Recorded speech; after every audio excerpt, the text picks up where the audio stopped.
how useful a source is B and C for an inquiry into the effects of the Cultural Revolution. Explain your answer using sources B and C and your knowledge of the historical context. 8 marks. Here's the mark scheme for this question, which you can find out about in more detail in the overview video. But we do know that all 8 marks here are awarded for AO3, and that's your analysis and evaluation of source utility. All that means really is you making a judgment on how useful this source is to the inquiry that you've been given in the question. In order to make that judgment, you might focus on one of these things, so how accurate it might be, how reliable you think it is, any limitations, so things that it doesn't include or isn't really that helpful for, knowledge of the author which is given to you above the source, or valuable information offered by the source. If you can focus on maybe 1 or 2 of these to decide how useful the source is for your inquiry, it's a really easy way to score highly in AO3. That means that rather than just making an assertion, so saying this source is useful, you need to reason, you need to use one of these factors above to decide how useful the source is. You'll also be thinking about the content, so what the source actually says. You'll be thinking about the context, so what you know about when it was written or what it's written about.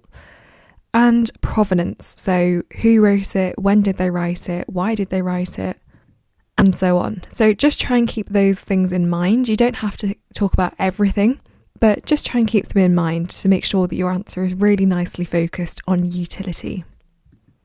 It's also important to remember that the question isn't asking you to compare source B and source C.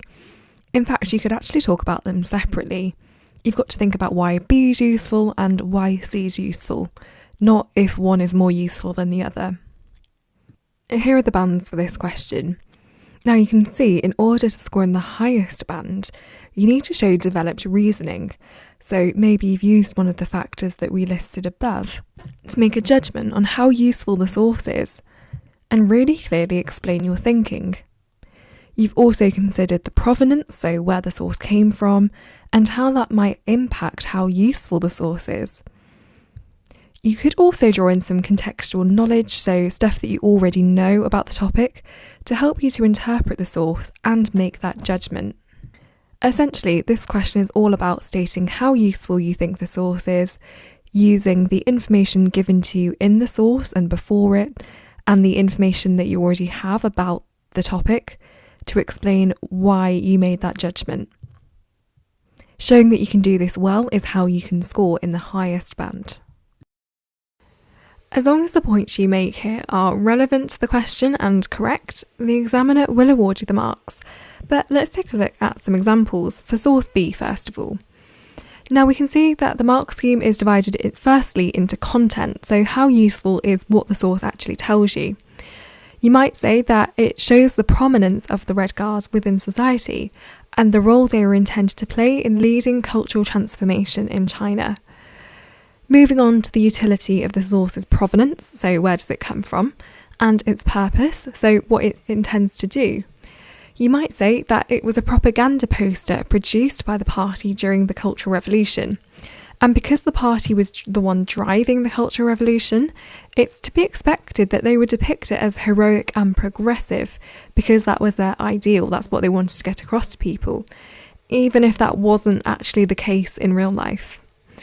Finally, how useful is the source in relation to its historical context? This is your opportunity to bring in the stuff you already know to support your existing argument. So you might, for example, say that the objective of the Cultural Revolution was to enforce Mao's ideal of communist society. Then to link that back to the source, you say that it shows that his little red book was leading the way into the future, suggesting that his ideology would bring a better future for China. Now, if you can link all 3 of those factors together, it shows that you're approaching the source from lots of different angles, thinking about it analytically, and using all of that to put together a nicely developed answer. And that would certainly score you in the top band.